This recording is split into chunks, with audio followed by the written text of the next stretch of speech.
Hello, we're here at AQS QuiltWeek for the Fall Paducah show, and I'm here with Sarah Bradshaw from Spencer, Tennessee, and you won a third place ribbon in the Quilter's Choice category, sponsored by Statler by Gamble.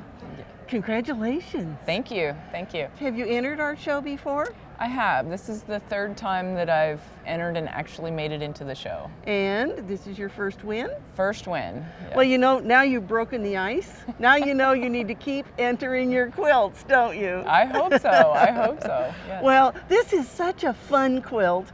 And to me, it looks like one of those that you just want to take it down off that rod and curl up in front of the TV with it.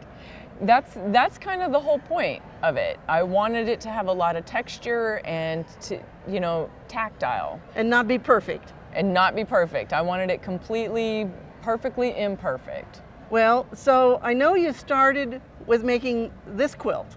Yes. Okay. Yes. This is a raw edge reverse applique. So I basically made a quilt top.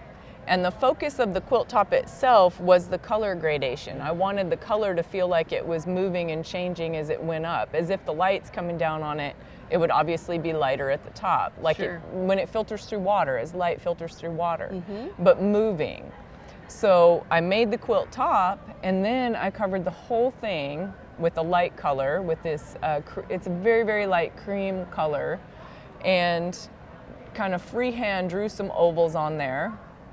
And a friend of mine, is always convenient to have a friend that's a long arm quilter, okay. Danielle Johnson. She is out of Chattanooga, Hickson at the time. And so she didn't laugh at me. That's the first part. I told her my idea and she didn't laugh at me. And she said, sure, you know, I could do that. So I kind of just drew these freehand ovals on here. And when I handed it off to her, I said, I know this is going to be a bear because you essentially have two quilt tops. And then you've got to, you know, load everything. And she says, no problem, I got it.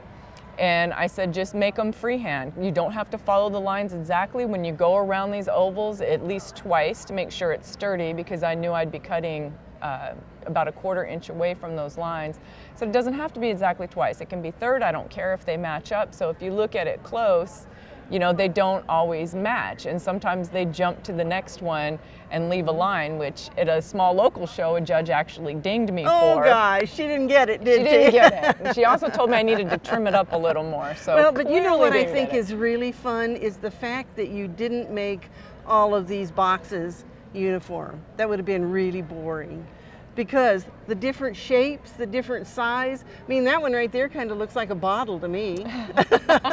But they're just all different. And here you cut it at an angle, so it really does lead your eye right across the quilt and up and down the quilt. Well, the whole point, like I said, is to mimic the feel of watching light filter through the water. And, you know, you may see a ray of light, but it doesn't come straight down. It's broken up and it moves. And when it gets to the water, it's going to move. Right. Yes. So that was the whole point of this.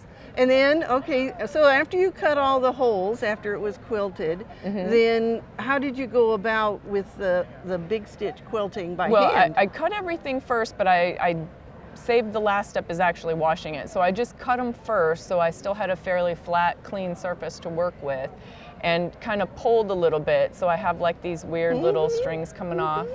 And then I could see my colors of blue, because my big stitch quilting that goes in between actually mimics the fabric underneath. So I start with very dark thread, and it goes all the way to very light thread. So you may not really see that color, but you definitely see the texture. Yes.